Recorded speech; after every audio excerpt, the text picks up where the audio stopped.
Hello friends पुणी एक नया भिडियो आपण मानक स्वागत। तो देखो जो मैंने सुंदरगढ़ जिलार अच्छ से गोटे निजुक्ति सुजोग आसी अच्छी कि बणाईगढ़ एवं केन्द्री होला ग्राम पंचायत निजुक्ति आसी अच्छी जोगणा सहायक पाई। ठीक अच्छे जोगाण सहायक पाई निजुक्ति करा जिवो। तो आवेदन मानकर जो योग्यता थी योग्यता कौन कौन दरकार पड़ो ना योग्यता थी आपण +3 पास ता सहित प्रार्थी संपृक्त ग्राम पंचायत अंचल स्थायी बासिंदा होइथिबो। ठीक अच्छे ता सहित कौन दरकार ना प्रार्थी जो बयस सीमा अच्छी 1 जनवरी 2025 सुधा 21 वर्ष पूरी थिबार अच्छी एवं 35 रु ऊर्ध्व होई नथिबार अच्छी। माने 1 जनवरी 2025 सुधा आपन को 21 वर्ष रु कम होई नथिबार अच्छी एवं 35 वर्ष रु ऊर्ध्व होई नथिबार अच्छी तेबे जाई आपन एप्लिकेबल होई पारबे। तो यार जो चयन पद्धतिटा हेबो माने सिलेक्शन प्रोसेसटा हेबो ना जोगणा सहायक नियुक्ति पाई आवेदनकारी मैट्रिकुलेसन +2 +3 परीक्षा रे उपलब्ध पास नंबर शतकड़ा हारिहार को नहीं अग्राधिकार क्रम तालिका तैयारी करा तहिरु प्रथम स्थान रे थिबा आवेदनकारी को नियुक्ति दिज्व।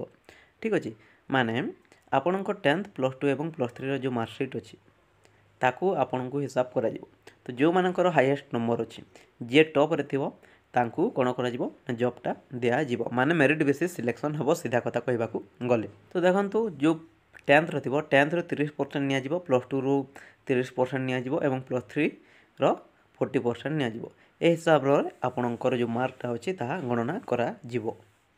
नियुक्ति प्रार्थी मासिक 8,000 टंका पर मंथ पाइबे। ठीक अच्छे मासिक आपन को केते 8,000 टंका दिया जिवो। आवेदन प्रार्थी कौन करेंगे केमिति आवेदन करेंगे देखो आप स्पीड पोस्ट किंबा रजिस्टर पोस्ट माध्यम आपन आवेदन करें। तो यार जो तारीख अच्छी यार जो शेष तारीख अच्छी 3 फेब्रुआरी 2025 3 फेब्रुआरी 2025 भितर आपण को आवेदन करने को पड़ो। तो आवेदन समय कौन कौन आपको जो डॉक्यूमेंट लगे तो देखो प्रथम आपन को एप्लिकेशन फॉर्मटा को फिलअप करने को पड़ो जहाँकि मो डिस्क्रिप्शन बॉक्स रे देदेवी। ठीक अच्छे एप्लिकेशन फॉर्म को फिलअप कर सारा पर आपन मैट्रिकुलेसन +2 एवं +3 परीक्षार उन्नीत जो सर्टिफिकेट और मार्कशीट अच्छी ता आपन को देवाक पड़ो। तापर तहसीलदार द्वारा प्रदत्त स्थायी बासिंदा माने रेसिडेंटाल सर्टिफिकेट आपन को देवाक पड़ो। ता सहित 2टा पासपोर्ट साइज फोटो ता सहित निज ठिकाना उल्लेख थिबा और प्रत्येक 30 टंका लेखाएं डाक टिकेट लगी 2टी गोटी 25 cm 25/12 साइज्र जो लफाफा थी से आपन को कौन करने को अच्छे ना अटैच करने को पड़ो एवं स्पीड पोस्ट कि रजिस्टर आपन को करने को पड़ो।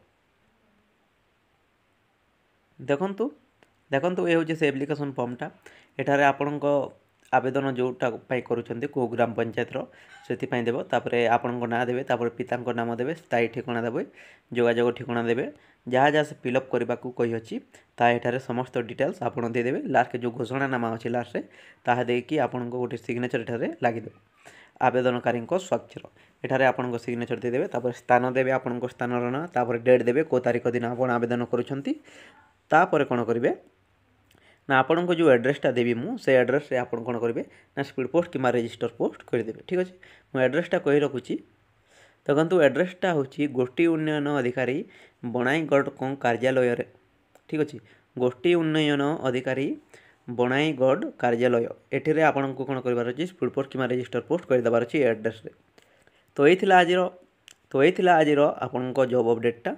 तो जो मैंने सुंदरगढ़ जिलार अच्छ एवं जो मैंने इंटरेस्टेड अच्छ से कौन करेंगे आवेदन करें।